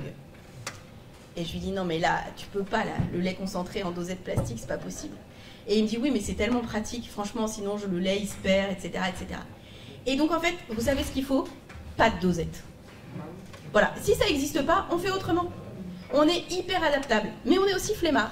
Et donc, si les trucs de flemmard existent, on prend les trucs de flemmard. Donc, il faut s'obliger. Et donc, je ne sais pas quel est ce mystère de l'esprit humain, mais je reviens à ma ceinture 3 points. On a inventé cette ceinture qui sauve des vies, alors là, c'est prouvé, etc. Facile à mettre en plus. Et pourtant, il a fallu que ce soit obligatoire. Il a fallu qu'il y ait une amende et une perte de points pour que les gens se mettent à la porter. Alors que ça sauve une personne, la ceinture de sécurité, soi-même. Pourquoi l'être humain a besoin qu'on l'oblige par l'extérieur avec une amende et une perte de points pour boucler un truc qui lui sauve sa propre vie? Ça, pour le coup, c'est pour ça que j'aime bien mes congénères humains, ça fait partie des mystères. Et c'est ça qui est bien aussi dans la vie, c'est qu'il y a des mystères. Donc, ce grand mystère de comment gérer l'être humain qui adore se créer des problèmes, je pourrais dire aussi là, en étant ici, vous ne répondez à aucun besoin fondamental de votre espèce. Vous avez besoin de boire, de manger, de dormir, c'est l'instinct de survie. Éventuellement de vous reproduire, mais pas de discuter ou de m'écouter parler de sujets comme ça à cette heure-là. Non. Il partage de ses valeurs. Ah oui, mais ça c'est... On peut dire que c'est un besoin, exactement, de sens, de réflexion. Mais on est aussi une espèce qui, contrairement à plein d'autres... Alors la loutre, par exemple, la loutre, c'est une maline. Elle a compris qu'il y avait des trucs qu'elle aimait bien manger, il fallait les casser. Et pour ça, du coup, elle pose un caillou sur son ventre, elle met le truc dont elle veut, la baie, enfin le fruit en général, la coque, et elle le casse avec un autre caillou. Et puis elle le mange. Nous, qu'est-ce qu'on a fait? Mieux. Nous, on a inventé une machine pour casser les noisettes. Ensuite, on a inventé une machine qui casse les noisettes, qui les met dans des petits sachets en plastique, qui met les petits sachets en plastique dans des petits cartons, les petits cartons dans des grands cartons, les grands cartons dans des camions, les camions sur des trains, dans le meilleur des cas, puis ensuite sur un autre camion, un autre petit camion, dans un magasin, et nous, on vient avec un petit caddie en fil, et on prend le petit sachet plastique pour ensuite manger les noisettes. Ça, c'est l'espèce humaine. Et donc, on a été capable de trouver des tas de trucs très intéressants, de se créer plein de problèmes. On a la même intelligence et le même besoin de relations sociales que les cachalots. Ça, on est pareil. Les cachalots, ils sont hyper affectueux. Un cachalot tout seul, il meurt. Ils adorent leurs petits leur collent au basque pendant très longtemps, comme les nôtres, tout ça. On est tout pareil. Et les cachalots, eux, leur truc, ils descendent dans les grandes profondeurs, ils mangent. Quand ils ont fini de manger, ils remontent et ensuite, ils jouent, ils parlent, ils glandent. Ils construisent pas de tour Eiffel, ils construisent encore moins de bombes atomiques, ils essayent pas d'aller dans l'espace, ni de sortir de l'eau. Hein. On aurait pu se dire, un cachalot au gros cerveau, il aurait pu se dire, tiens, si on allait se balader sur la terre ferme, que dalle. Ils restent dans la flotte, ils jouent. Ben, nous, on est des cachalots qui avons décidé de nous créer des problèmes. Et comme on est allé très très loin dans les problèmes, je pense que nous nous sommes collectivement créés le Maus problème, c'est-à-dire de rendre notre propre planète, pour laquelle nous n'avons pas de solution, inhabitable pour nous-mêmes, parce que la planète, je le dis, ça c'est une erreur des écologistes peut-être, la planète, elle n'a pas de problème. La planète, elle régulera son climat différemment. Elle a vécu sans les dinosaures, avec les dinosaures, sans les dinosaures. Elle peut vivre sans les humains, sans problème. C'est pas un problème de planète, c'est un problème d'humanité. Et donc peut-être qu'on s'est dit, tiens, si on se challengeait de façon hyper élevée, en mettant en péril notre propre habitat collectif. Je vois que ça comme explication rationnelle du fait de pouvoir foutre en l'air une planète au climat tempéré si adapté à l'espèce humaine.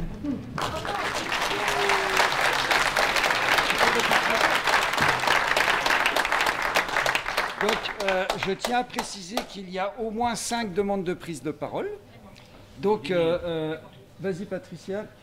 Tout à l'heure, vous avez dit que une des choses qu'on doit faire, c'est de faire pression sur les politiques, puisque les 75% sur lesquels on n'a aucun impact, c'est à eux que ça appartient.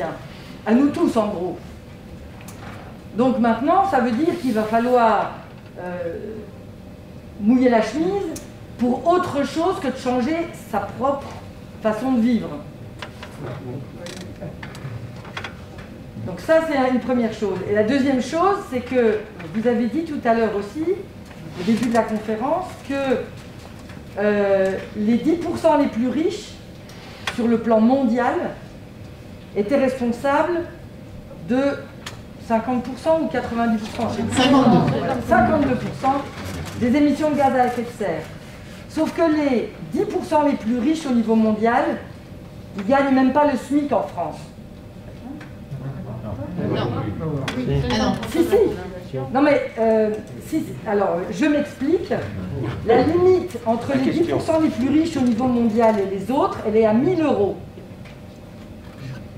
Un peu plus, mais c'est pas grave, je comprends la logique. Voilà. Donc il y a deux questions. Effectivement, il y a des gens qui, chez nous, ne sont pas des gens riches, voilà. Qui émettent bien plus de gaz à effet de serre que d'autres, parce qu'ils vivent dans la société française, voilà. Consomment dans la société française. Mais il faut savoir que cette inégalité-là, que je pointe au niveau mondial, elle se retrouve en France.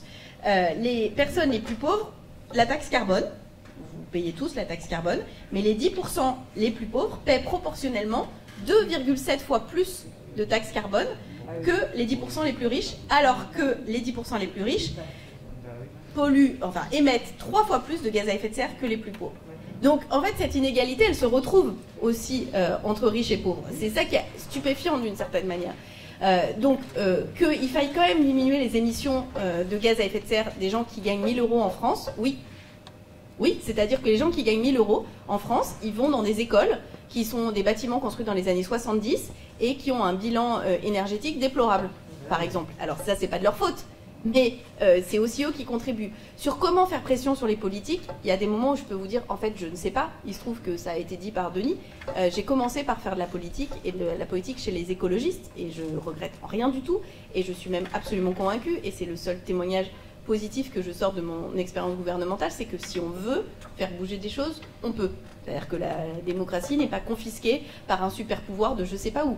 Elle est parfois le fait de politiques qui baissent les bras ou qui cèdent pour différentes raisons face à certains intérêts privés. Mais personne ne les y contraint.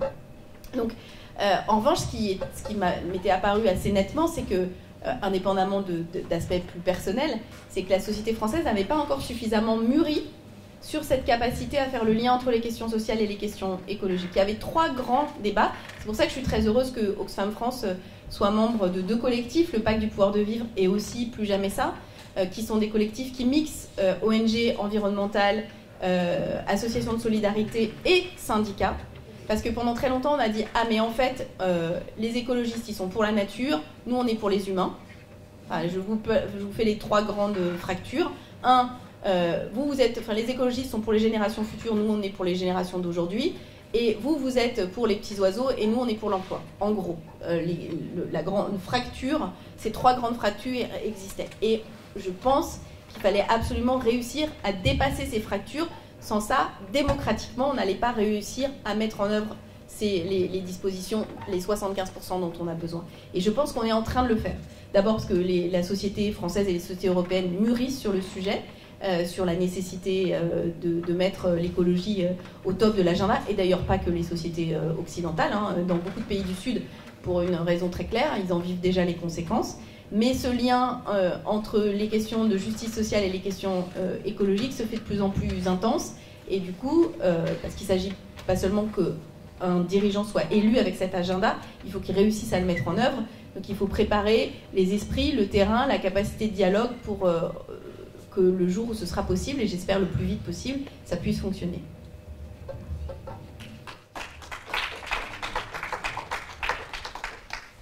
Bonsoir à toutes et à tous. Étant donné l'échéance qui nous prend en nez, même si on aimerait bien tous et toutes que le changement s'opère par la sensibilisation et l'éducation, on n'a pas le temps. Dans votre cadre d'expérience gouvernementale, qu'est-ce qui devrait relever de la réglementation et qu'est-ce qui devrait relever du signal prix? Typiquement, je vais prendre 2 exemples, le bâtiment et la mobilité. Le bâtiment, il y a eu une discussion comme quoi on ne peut plus louer des passoires énergétiques. Donc ça, on est sur la réglementation. Le deuxième, c'est le signal prix avec les taxations éventuellement des produits pétroliers, voire l'interdiction de circulation de véhicules avec un certain niveau d'émission. Du coup, qu'est-ce qui devrait relever de l'un ou de l'autre facteur? Et la deuxième, c'est hormis Nicolas Hulot qui, pour ma part, a parlé avec son cœur, où en sommes-nous des politiques qui font de même? Je m'explique, je suis parent de jeunes filles, je pense qu'ici il y a des parents, il y a des grands-parents, et on se révèle face à des éléments de la vie, et la naissance d'enfants de générations futures est très loin. Donc pourquoi est-ce qu'on n'a pas de politique qui arrive à parler de cette manière-là pour en fait toucher au cœur, puisque c'est la raison qui fait l'homme, mais c'est le sentiment qui l'aime. Merci. Alors, je peux essayer sur la première question. Sur la deuxième, j'avoue mon impuissance, humblement, sur pourquoi les politiques seraient comme ci ou comme ça, si ce n'est que chacune et chacun d'entre nous peut l'être, on peut décider de l'être. Enfin, c'est pas, il n'y a pas un tampon à obtenir, ni un truc spécial à la naissance pour pouvoir faire de la politique. Ensuite, chacun peut trouver que c'est pas sa voie d'épanouissement personnel ou qu'il s'y sent pas à l'aise. Mais si on croit en la démocratie, on croit que tout le monde a la capacité de participer à ce jeu. Sur la première question, qui est intéressante, en fait, c'est pas exclusif. Signal prix et réglementation. Mais il y a plus que ça. C'est-à-dire qu'en fait, la puissance publique, elle a 3 modes d'action. Elle a la réglementation, la législation, vous l'avez bien expliqué. elle a la fiscalité, donc la fiscalité participe du signal prix dans un sens ou dans un autre, pour toute une gamme de produits. Et enfin, elle a la commande publique, c'est-à-dire décider, ou l'investissement, décider d'acheter ou de ne pas acheter. La commande publique et même le poids sur l'investissement, c'est le lien avec la réglementation. Imaginons que toute la restauration hors domicile soit obligée d'acheter des produits bio, il y aura immédiatement un marché pour la bio qui sera considérable. Ça marche que si on active ces 3 outils simultanément. Typiquement la taxe carbone, uniquement sur le signal prix, pour parler comme vous l'avez fait, et ben, ça se heurte au fait que quand vous avez des gens qui n'ont aucune autre solution et qui sont loin, qui habitent loin de leur travail parce qu'on les a poussés loin de leur travail à cause du prix des logements, ben, vous les mettez dans une impasse totale. Donc ça ne peut pas marcher. Donc ça peut aller de pair qu'avec soit des dispositifs favorables pour les ménages les plus précaires, soit la mise en place de transports en commun, soit d'une politique de rapprochement domicile-travail. Et quand je dis ça, ce n'est pas anecdotique parce que je pense qu'un des problèmes spécifiquement français est l'augmentation considérable du poids des dépenses contraintes dans le budget des ménages et en particulier du poids des dépenses logement qui sont passées en moyenne de 20 à presque 40% depuis les années 60 et qui sont au-delà de 50% pour les 10% les plus pauvres de ce pays. Et ça, c'est un taux insupportable. Donc je pense qu'un des outils qui permettrait de pouvoir redonner de la capacité budgétaire aux ménages et donc une possibilité d'adaptation sur des autres consommations serait d'agir de façon extrêmement efficace sur la question du prix du logement. Et donc il n'y a pas de réponse évidente et même sur des questions où la réglementation est décisive, je pense qu'elle est parfois plus efficace. Je parle par exemple des voitures. Là, on aboutit à un scénario où dans les plans de développement des principaux constructeurs automobiles, ils suppriment les petits véhicules de leur gamme parce que c'est ceux sur lesquels ils margent le moins. Et donc, on va se retrouver avec des gammes composées majoritairement de très gros véhicules très lourds de type SUV. Et donc là, pour dire les choses, c'est la même chose qu'avec ma dosette de lait concentré, en fait. Ça vaut de la même manière. Et il faut dire ce qu'avait dit d'ailleurs de façon très intelligente la Convention citoyenne. Au-dessus de 1,5 tonne, niet. Niet. Voilà. Il n'y a pas de voiture qui se vende au-dessus d'1,5 tonne. Au-dessus d'1,5 tonne, il faut un permis poids lourd. Bon, point, ligne. Sujet suivant. Et donc, quand je parle de décision facile à prendre, elle est assez facile à prendre. Donc là, on va se lever les hauts cris en disant oui, mais les constructeurs automobiles, ils ne pourront pas s'adapter. En fait, si, ils s'adapteront. Ils s'adapteront et ils pourront s'adapter finalement assez vite. Là, ils se tirent finalement tous la bourre sur un modèle qui ressemble à la géante rouge. C'est-à-dire que plus on est dans la difficulté, plus on va faire des grosses bagnoles qui polluent encore plus. Enfin, il y a quelque chose qui ne va pas. Truc inverse. On pourrait offrir des vélos. Là, le signal prix, il est, allez hop, on vous offre un vélo. Sauf que moi, par exemple, qui suis parisienne, pendant très longtemps, j'avais peur de faire du vélo. Faire du vélo dans Paris sans piste cyclable, fallait être un peu tête brûlée. C'est pas du tout la même chose quand la ville est adaptée. Et d'ailleurs, la ville s'est adaptée au vélo à cause de la pandémie, en créant des pistes, un truc qui semblait impossible 6 mois avant. Si on avait dit, allez hop, hop, hop, on met des plots en béton, on crée des pistes cyclables partout, on aurait dit, oh là là, c'est compliqué, faut discuter, etc. Là, on l'a fait. Le développement du vélo s'est fait de manière considérable, et du coup, on fait plus marche arrière. Donc, on voit bien que, pour le coup, à l'inverse, je le disais tout à l'heure, si la politique publique est volontariste, on peut avoir des moments de bascule, c'est-à-dire des gens qui, en fait, donc là, je vois d'ailleurs les choses passent mieux. La limitation de vitesse sur tout Paris à 30 km/h, il y a 10 ans, ça aurait fait hurler. Là, maintenant, tout le monde a plus ou moins intégré ça. Mais de la même manière, je suis une écologiste qui prend les transports en commun, et quand on prend le RERD, c'est-à-dire la ligne qui va depuis toutes les cités les plus populaires du sud-est de la banlieue à celle du nord tout aussi populaire et qui donc est moins entretenue et moins bien considérée que celles qui vont vers l'ouest, même pour les transports en commun ça existe, c'est pas toujours facile. Donc je parlais tout à l'heure de qu'est-ce qu'on pourrait trouver de plus. Ma réflexion du moment, je la livre devant vous, c'est est-ce qu'on ne devrait pas pouvoir récompenser les gens, vu qu'on est ces êtres humains bizarres qui ont besoin qu'on les oblige à mettre leur ceinture de sécurité. Est-ce qu'il ne faudrait pas filer un truc aux gens qui prennent les transports en commun ? Mais je le dis très sérieusement. C'est-à-dire, on parle d'écologie punitive, machin, tout ça. Non, l'écologie n'est pas punitive. Ce qui est punitif, c'est de ne pas faire d'écologie, ça c'est très clair. Mais est-ce qu'il ne faudrait pas dire, en fait, il y a plein d'entre vous qui faites des efforts, merci.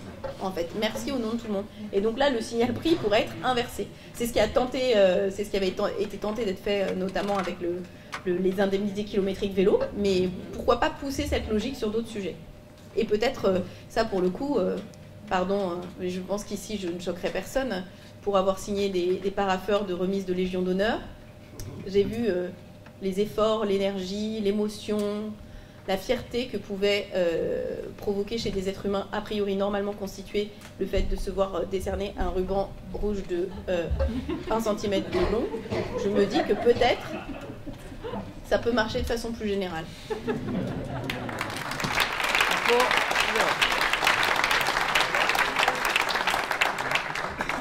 Il y a encore 2 questions, et puis après on devra conclure. Excusez-moi, je vous ai piqué le micro. Je n'ai pas beaucoup de voix. On parle de volonté politique, donc j'ai une question qui n'en est peut-être pas une, je ne sais pas, c'est un peu un constat amer. Je m'occupe d'une association de migrants sur les Vosges. Je pose donc le problème de la migration, enfin je ne vais pas le poser comme ça parce que c'est tellement gros que voilà, on ne va pas y répondre ce soir. Mais c'est vrai que l'augmentation de la pauvreté, ici et ailleurs, et beaucoup plus dans les pays qui sont déjà pauvres, et puis le dérèglement climatique, va amener certainement un flux migratoire encore plus important. Quand on voit au quotidien ce que vivent les migrants en France, je ne vais pas vous détailler, on a déjà honte tellement tous les jours de ce que vivent ces personnes à cause de plein de choses, de notre regard sur eux, mais aussi de ces imbroglios administratifs qui les enfoncent dans leur désespoir. Je ne sais pas comment on va s'en sortir. Je ne sais pas du tout. Si vous pouvez donner une réponse, ça serait trop bien. Mais parce que c'est pas un problème français, c'est un problème européen, et voilà. Mais il faudra bien ouvrir les yeux. Je veux dire, personne les ouvre. Enfin, peut-être non, mais je veux dire, où est la volonté politique et où même la parole politique?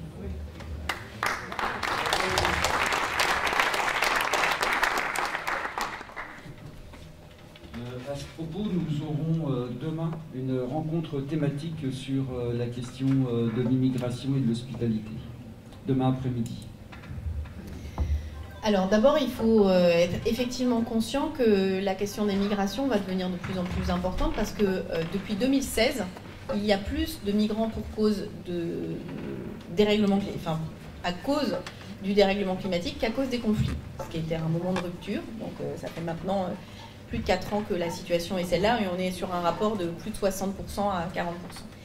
Ensuite, ce qu'il faut savoir, c'est que ces migrations, elles ont majoritairement lieu au sein d'une sous-région. C'est-à-dire que les gens qui viennent jusque chez nous, ils sont très très peu nombreux en proportion des migrations qui existent dans ces pays. Il faut savoir qu'il y a déjà les premiers réfugiés climatiques dans des pays du Nord, en particulier dans une île et d'un peuple autochtone du bassin du Mississippi, qui est submergé maintenant par les eaux.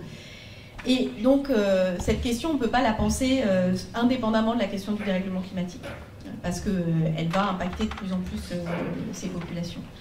Il faut savoir que, en tout cas, si on réfléchit sur un plan européen, c'est souvent un sujet qui est, pour le coup, vraiment l'otage d'un débat politique. Alors, je le dis avec aisance, c'est plus du tout un sujet. Mais entre 2016 et entre 2010 et 2014, le sujet français, c'était les Roms. Le drame, c'était les Roms. Je suis bien placée pour le savoir, parce que Manuel Valls a réussi à réanimer l'hystérie et l'obsession de Nicolas Sarkozy sur le sujet. Ça n'est plus un sujet. Donc, en proportion, la façon dont on met ou pas l'accent sur cette question est très particulière. Alors là aussi, je parlais des choses, du discours qui se tient. Il y a un discours qui est oui, mais si on est accueillant, alors l'appel d'air. Mais l'appel d'air de rien. C'est-à-dire qu'en fait, il y a autant de gens qui viennent, et quand on est prêt à risquer sa vie avec ses mômes au travers de la Méditerranée, c'est pas parce qu'on a fait un benchmark du RSA en France et en Allemagne.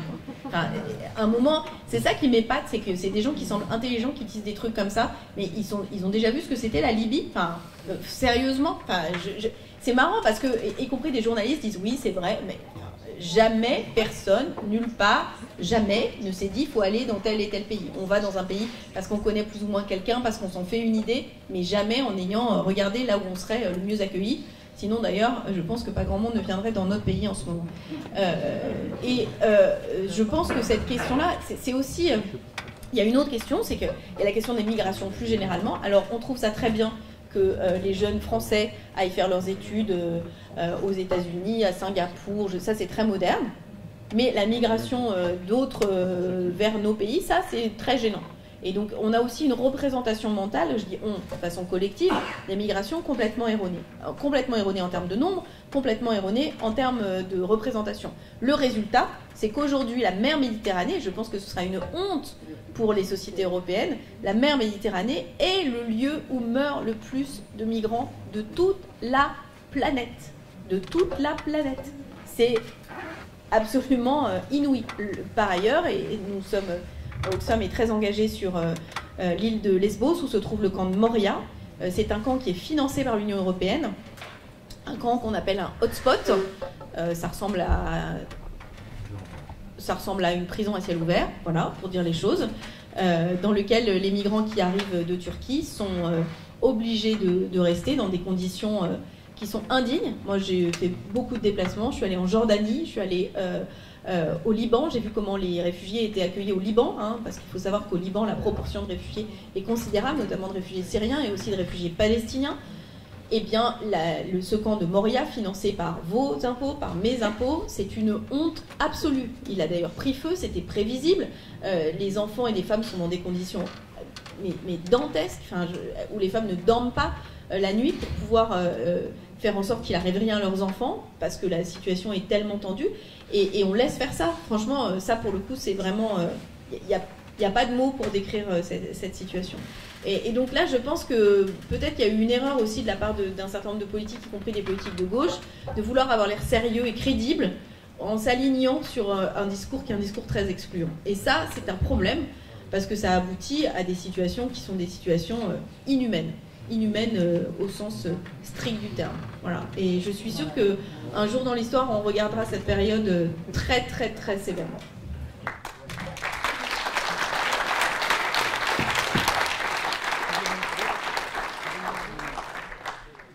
Nous respectons notre timing. A priori, c'est la dernière question. Sauf si on est en accord dans une petite heure. Je note toutes les dernières, comme ça je veux frustrer personne, même pas les hommes. D'accord. Pensez-vous qu'il soit utile et réalisable de faire à l'image du Nutri-Score, quelles que soient ses limites, un socio-score? Il y a 3 demandes de prise de parole et une 4e. Ok. Oui, c'est une fin d'abord.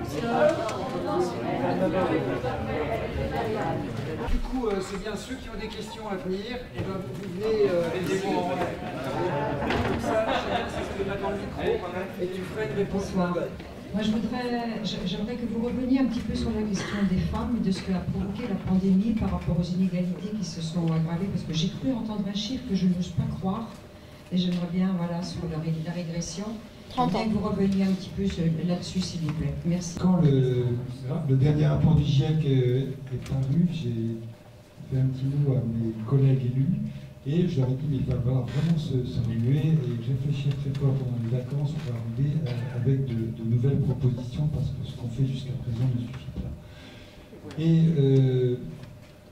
un peu le plus important de la commune de me répond, oui, c'est pas trop grave, Philippe, t'en fais pas, la population va diminuer fortement, l'humanité ne va pas disparaître, et puis ceux qui s'en sortiront arriveront bien à trouver des solutions.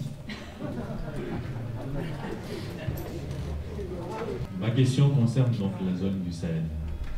Tout à l'heure, vous l'avez justement noté que l'intervention militaire était un échec. Ça fait plus de 13 ans que la France est présente. Et la France aujourd'hui, la question donc de l'insécurité au Sahel, elle essaie également donc de les traiter dans un cadre européen. Mais c'est un échec. Aujourd'hui, les Africains demandent effectivement à ce que ces dispositifs militaires en fait quittent la bande sahélienne. Le Sahel aujourd'hui, donc, selon les sources donc, de l'ONU, est touché, va être sévèrement touché donc, par la famine. Non seulement du fait du dérèglement climatique, mais aussi des activités militaires. Et notamment donc, l'activité militaire donc, de la force Barkhane. Depuis 2013 jusqu'à aujourd'hui, je pense que des milliards et des milliards ont été dépensés. et ce sont vos impôts. Aujourd'hui, la France est plus que jamais engagée donc, dans la zone du Sahel. Et la question donc, de l'insécurité constitue aujourd'hui un prétexte justement d'une forme en fait, donc, de politique néocolonialiste. Macron soutient sans complexe tous les dictateurs africains. Il y a eu un coup d'État dernièrement au Mali. Donc il y a eu effectivement un geste qui a été fait, le retrait donc, temporaire donc, des forces de Barkhane du Mali. Mais quelques semaines après, donc, la mission Barkhane donc, a repris donc, sa mission. Nous ne comprenons pas, en fait, il y a un paradoxe. Aujourd'hui, en fait, l'urgence pour les Africains, la question du dérèglement climatique, la question des inégalités, c'est des questions lointaines. Aujourd'hui, ce qu'espère donc l'homme africain, l'individu africain, c'est comment faire pour pouvoir manger 2 repas par jour. Voilà, ça c'est l'urgence aujourd'hui. Et ici, au nord, quel mode d'action nous pouvons développer ensemble pour pouvoir justement constituer donc non seulement une force, mais aussi essayer donc de défendre donc simplement la liberté, la dignité de l'être humain et la démocratie comme un bien mondial. Merci.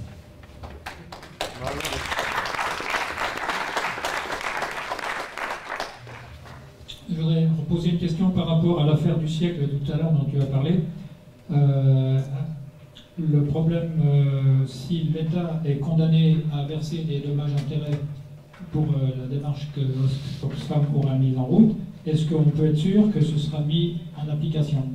Je participe au fauchage d'OGM depuis quelques années et l'État français refuse de mettre en application le décret de la Cour de justice de l'Union européenne du 25 juillet 2018, il y a 3 ans, qui dit que les semences obtenues par mutagénèse devraient être réglementées, et en fait, elles n'y sont toujours pas. Et le ministre de l'Agriculture dit, on s'en fout, les copains paysans, vous pouvez y aller. Alors, qu'est-ce que vous en pensez de cette problématique-là? Merci. Vous avez bien parlé de deux problèmes majeurs d'humanité, qui sont le problème de l'environnement et le problème des inégalités, mais pas beaucoup du troisième qui est celui de la course aux armements. Sinon, quand vous avez dit que les chacalots ne font pas de bombes atomiques, et que si on avait 10 qui pétaient sur la planète, on serait mal. Alors, est-ce que vous pourriez développer un peu cette question? Nous, on tient à quelques idées forces. C'est que, 1, la France respecte l'article 6 du TNP. 2, qu'elle adhère au TIAN, le traité sur l'interdiction des armes nucléaires, qui est entré en vigueur en janvier dernier.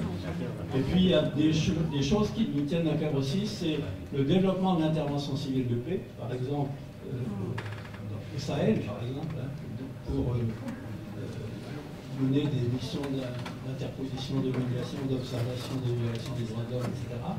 Et puis, la défense civile non violente contre un pouvoir illégitime par des stratégies de non-collaboration massive. Merci, un esprit de synthèse excellent. Et la dernière question. Est-ce que ça peut être une double question? On va compter sur la synthèse de ceci. Alors, vous avez parlé de féminisme, et moi ma question c'était par rapport au travail domestique et à la charge mentale actuelle des femmes. On sait que les femmes s'investissent davantage pour l'environnement. On sait que ça se traduit aussi à ce niveau-là de charge mentale et de charge domestique. C'est pas vraiment une question, à part juste qu'est-ce qu'on fait, comment est-ce que par rapport au petit merci, à la petite reconnaissance qu'on devrait avoir pour les personnes qui agissent pour l'environnement, en quoi est-ce qu'on peut valoriser du coup ce travail des femmes là, maintenant, aujourd'hui, additionnel, et comment est-ce qu'on invente des manières en politique à la fois de lutter pour la planète et à la fois de reconstruire un monde plus égalitaire en termes de genre, notamment. Pour information, Anne qui vient d'intervenir est demain dans les rencontres thématiques sur écoféminisme et non-violence. Bah, c'est elle qu'il faut aller écouter alors. Alors, je vais essayer de répondre à toutes ces questions qui chacune nécessite environ 1h15. Du coup, je vais me lever en plus, ça va me dégourdir les jambes. Sur la question du commerce équitable et de l'équivalent du Nutri-Score sous forme de Socio-Score. Oui, pourquoi pas, en sachant que... Alors, le Nutri-Score, c'est la qualité nutritionnelle de l'alimentation. Ça va de A à G, je crois. G, c'est à base de gras, de sucre et de plein de... voilà. Et d'ailleurs, j'ai remarqué, c'est ça qui est intéressant avec ces questions de score, c'est que j'ai entendu quelqu'un, que je ne connaissais pas, qui était dans le métro, qui me dit « Moi, je crois que je vais me faire plaisir ce soir, je vais manger un gros G. » Et je me suis dit « Tiens, c'est drôle, le détournement de ce que ça peut signifier. » Donc voilà, c'était une petite anecdote, mais oui, en sachant que l'objectif est de définir un plancher et de ne pas dire aux gens, en fait, ça, vous pouvez l'acheter, mais ça a été fabriqué par des enfants, mais dire, en fait, nous, on ne veut pas que soient vendus dans notre pays des objets fabriqués par des enfants. De la même manière, et ça, on réglemente beaucoup le commerce aujourd'hui, hein, on ne peut pas vendre en France des jouets qui contiennent des petites pièces pour les enfants de moins de 3 ans. C'est illégal, interdit. Les médicaments font l'objet d'une grande surveillance sur leur substance, en l'occurrence. C'est les seuls qui supportent l'exception dont je parlais. Donc, ces règles du commerce mondial, on peut les changer, on peut les adapter. Il faut en avoir la volonté et se dire que c'est utile pour tous. Mais il faut aussi compter sur ce qui se passe dans les pays du Sud, parce qu'aujourd'hui, dans de plus en plus de pays, il y a aussi des mobilisations sociales, voire syndicales, et la Chine est un des pays où les dirigeants chinois, qui pourtant gouvernent leur pays d'une main de fer et dans le cadre d'une dictature, sont extrêmement craintifs. On parlait tout à l'heure de notre pouvoir. En France, si on additionne tous les policiers, tous les gendarmes, tout ça, y compris les personnels administratifs, on arrive à 400 000 personnes. On est combien de millions ?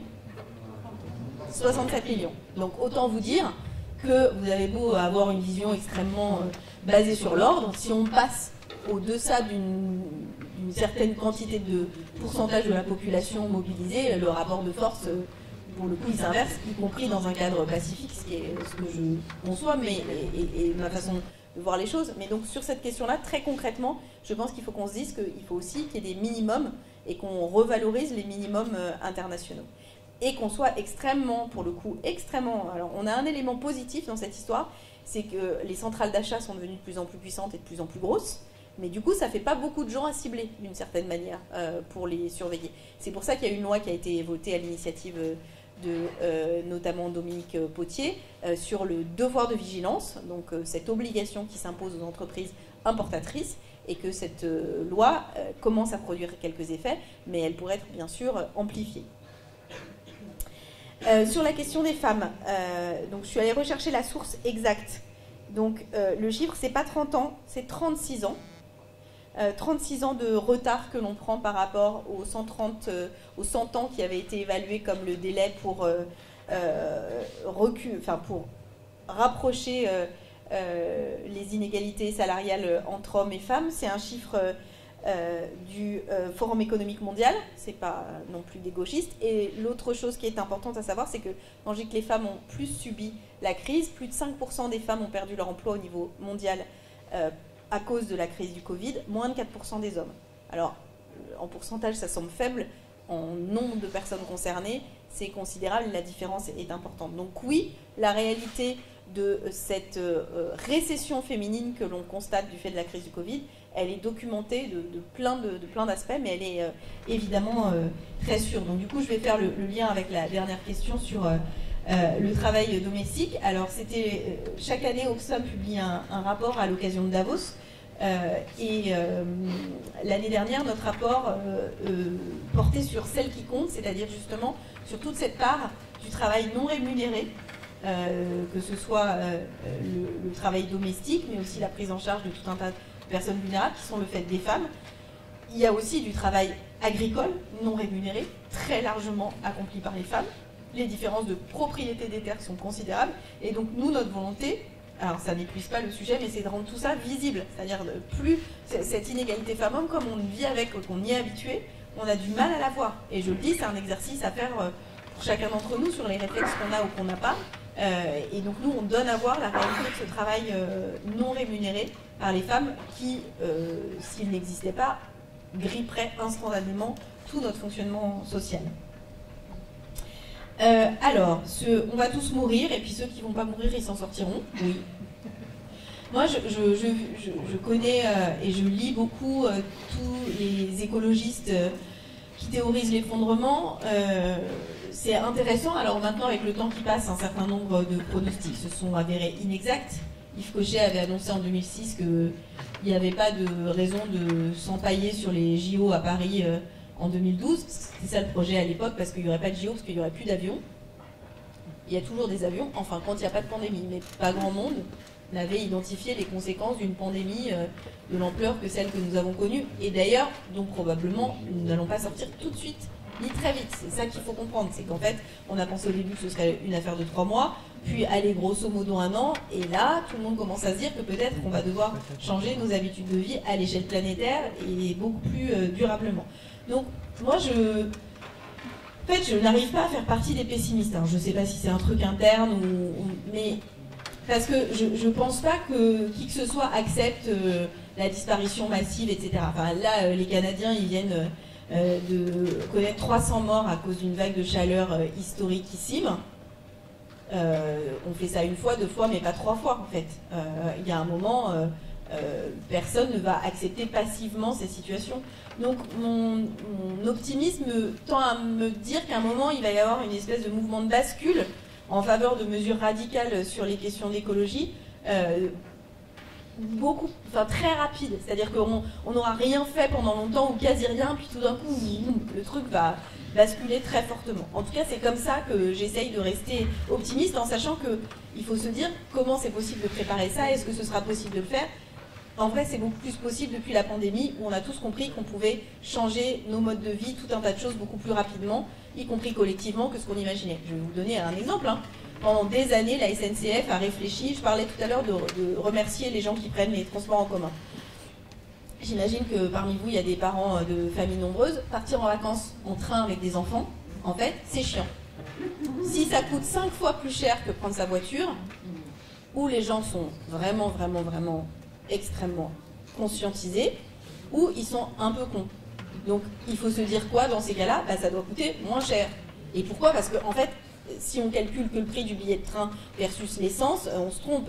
Le prix du billet de train, il économise énormément de dépenses pour la collectivité, des dépenses de maladie. Les Britanniques font des chiffres, et nous on est dans une organisation qui a une culture anglo-saxonne et donc qui a peur de rien, et qui chiffre combien ça coûte, ou pas, ou combien ça économise, d'investir 1 euro dans les économies d'énergie des logements précaires. Et bien ça économise 60 centimes, enfin 60 cents en l'occurrence, de frais de santé pour les personnes âgées. Du coup, c'est quasi rentable. Et donc, nous, on a du mal à dire qu'est-ce que ça économise en frais de santé et versus isolation des bâtiments. On ne sait pas trop faire ces calculs-là, mais pourtant, ça existe. Donc, vraiment, je pense qu'il y a une voie de sortie, en fait. Et par ailleurs, c'est ce que dit le GIEC. Hein. Techniquement, cognitivement, financièrement, on a les moyens. Ça, pour le coup, financièrement, tout le monde dit qu'il n'y a aucun sujet. On est plutôt dans une crise de liquidité. La seule chose intelligente qu'on devrait faire, c'est investir massivement. Mais pour ça, il faut effectivement que les décisions soient prises aux bons endroits. Le Sahel, ça mériterait une soirée entière. Vraiment, c'est une question qui croise tellement de sujets. Ça croise la question du rapport colonialiste, ça croise évidemment la question des armes et du fait que la France est un des plus gros producteurs d'armes au monde, et que si on veut continuer à produire des armes, il faut les vendre, et si on veut les vendre, il faut que les gens les achètent, et pour qu'ils les achètent, il faut qu'ils les utilisent, et que tant qu'on n'a pas déconstruit de façon aussi basique que ça ce sujet-là, on passe à côté d'un pan de l'histoire. Et oui, la question de s'attaquer aux 3, à mon avis, éléments, je dis pas à mon avis, à notre avis, du Sahel, c'est la question des inégalités dans cette zone-là, ou avec une prédation d'un certain nombre de ressources. 2, à une question de gouvernance, qui est une question extrêmement problématique. De gouvernance, y compris au Niger. Hein. Au Niger, c'est 1/5 du budget de l'État qui est consacré aux dépenses d'armement. Et la 3e question, c'est quelle méthode de résolution des conflits. Donc évidemment, quand on a dit c'est des djihadistes, il faut les exterminer, en gros, on n'est pas très avancé. Et donc oui, la question de pouvoir trouver des lieux de dialogue, y compris avec des groupes armés, c'est une question qui pour nous n'est pas tabou. Parce que de toute façon, et pour le coup, y compris le gouvernement français a été obligé de le reconnaître, la solution militaire traditionnelle ne fonctionne pas. On peut dire elle est en échec. En sachant que les principales victimes au Sahel, ce n'est pas des militaires français, ce ne sont pas des militaires, ce sont des populations civiles et très largement des enfants, sans compter les enfants qui sont enrôlés dans les groupes armés. Donc oui, cette question mérite d'être posée différemment. Alors c'est pour ça que nous, dans les années qui viennent, chez Oxfam France, ça va être une priorité, parce que la France a un rôle assez crucial, très différent d'autres pays européens, donc d'exprimer cette autre voix sur le Sahel et surtout de donner la voix aux habitants de cette région pour porter leurs propres paroles. C'est comme ça que nous avons lancé une exposition, et aussi vous pouvez le retrouver sur notre site oxfamfrance.org, qui s'appelle Les Justiciers du Sahel, qui montre ceux qui agissent aujourd'hui et les actions qui sont possibles par des personnes sur le terrain, avec des associations, enfin que notre vision surplombante et misérabiliste se heurte à une réalité qui a une société civile qui émerge, qui a une volonté, qui a une capacité, et qu'on doit être à l'écoute de cette capacité et y répondre, plutôt que la regarder de haut. Nous avons donc, nous, un programme de soutien aux organisations de la société civile, notamment à toutes celles qui demandent une redevabilité sur l'impôt et sur la manière dont les dirigeants utilisent l'argent public dans ces pays, qui est aussi une question. J'ai répondu incidemment sur la question de la course aux armements, mais je sais que ici je suis devant une assemblée de spécialistes, donc je pense que vous saurez mieux que moi à quel point cette question est importante et à quel point nous on continue de soutenir les initiatives françaises en la matière. Sur la question de l'ADS, on ne demande pas des dommages et intérêts. Notre objectif, l'objectif d'ADS, c'est lutter contre l'inaction climatique et donc obliger l'État à agir. Et donc, si on demande cette astreinte, c'est pour que, et d'ailleurs là le rapporteur public vient de donner sa position sur l'astreinte concernant les actions en faveur de la qualité de l'air, où il attribue une partie de l'astreinte, enfin il propose d'attribuer une partie de l'astreinte aux Amis de la Terre et une autre partie de l'astreinte à l'ADEME. Et là c'est l'ancienne ministre qui parle. En fait, donner de l'argent de l'État à un organisme public va conduire l'État à enlever le même montant du budget qu'il allouait à l'organisme public. Et donc ça, c'est pas possible.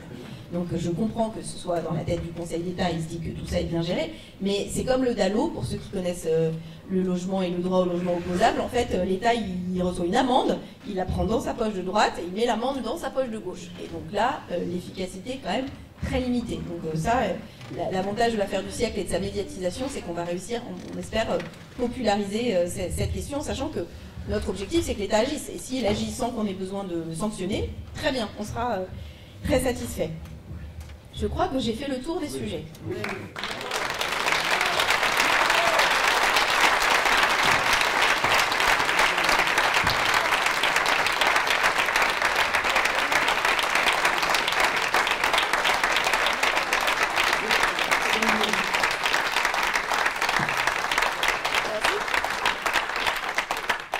Merci à vous et à vos questions. Merci à Cécile Duflot d'être venue parmi nous et d'y répondre.